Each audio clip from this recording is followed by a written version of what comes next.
AXL PV13000 pesanan dari akun Muhkurdi yang ada di Kabupaten Bangkalan, Kokop, Jawa Timur. Full set menggunakan transfer Toshiba original assemble Japan.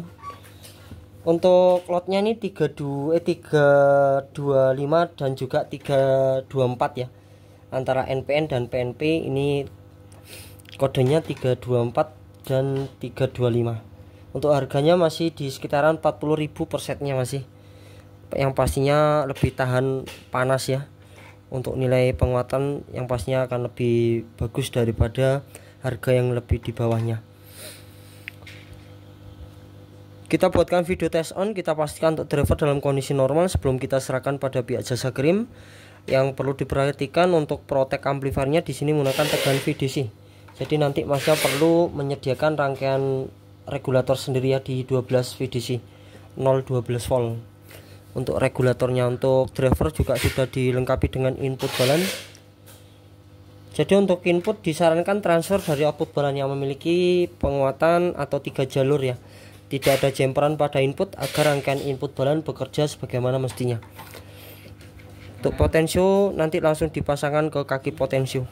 Pembuatan video tes ini bukan hanya untuk atas nama akun yang tertulis ya, khususnya buat teman-teman juga yang belum order, yang belum tahu tentang driver ini, coba cek di Shopee, Lazada, Topet dengan nama Towik Elektro. Nanti kita buatkan video test on seperti ini. Oke, protek dalam keadaan saturasi saat awal on. Untuk indikator protek sudah off. Tegangan yang kita gunakan di sini 92 volt. Untuk acuan basis step ya. Untuk idealnya bias AXL ini 500 sampai 600 mV. Tapi disesuaikan dari panas yang dihasilkan oleh TR final. Bias semakin besar semakin panas semakin bertenaga. Apabila bias over juga bisa mengakibatkan TR final jebol. Untuk DCU-nya sudah berada dalam tegangan aman ya di skala milivolt. Tapi belum cukup dari sini. Kita pastikan untuk bias antara NPN dan PNP itu seimbang. Biasanya untuk DCU mendekati 0, tapi tidak harus juga di titik 0 ya. 486 di sini 511. Kita angkat sedikit ya untuk biasnya. Kita angkat sedikit.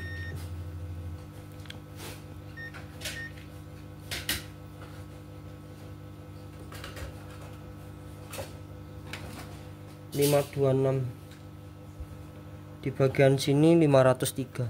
Untuk menyeimbangkannya kita menggunakan trimpot DCO. Untuk cara yang kita lakukan bisa dipraktekkan ya nanti, karena bias juga dipengaruhi oleh tegangan yang ada. Agar lebih maksimal untuk bias dan juga DCO lebih baik disesuaikan sendiri dengan cara seperti yang kita lakukan. Tapi tidak sesulit ya, mungkin nanti masnya perlu menggeser sedikit aja. Ini baru di setting soalnya. Kita usahakan seimbang mungkin. Ini kita menggunakan trimpot DCO yang pastinya untuk DCO apabila bias seimbang, DCO akan mendekati di 0 volt atau di center. 506 di sini ketemu 508, sudah hampir mendekati ya. Namun bias di 500 biasanya kurang cukup, bisa dinaikkan lagi menggunakan trimpot bias. Di 530 lah. Kalau bias tidak seimbang biasanya panas yang dihasilkan panas sebelah. 532 sama-sama ikut naik ya. Di sini 530. Kita paskan di 30 mV. Di 530 mV dengan memutar trimpot DCO. Kalau kita mutar trimpot DCO, bagian di sini naik, yang bagian PNP akan turun. Tapi kalau kita memutar trimpot bias, itu sama-sama naik dan sama-sama turun.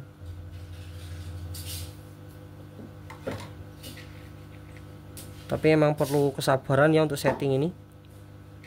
Tetap diumpankan di beban 4 ohm ya. Kita sarankan diumpankan di beban 4 ohm saat melakukan pensettingan seperti ini. 530. Di sini 530 dan untuk DCU-nya mengikuti saja. Setidaknya di bawah 20 mV itu sudah berada dalam tegangan aman. 2,5 mV. Mantap.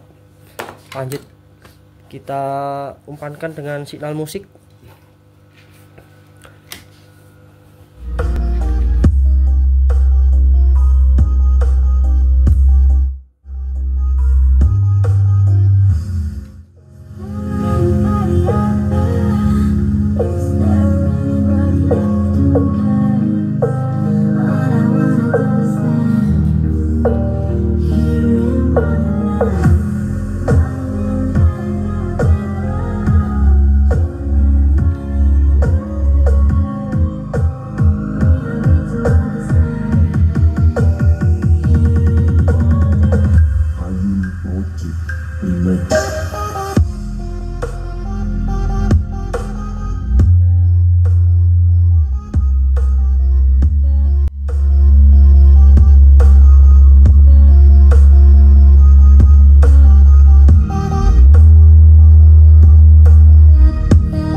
Mantap suaranya masih, tonjokannya cukup jauh.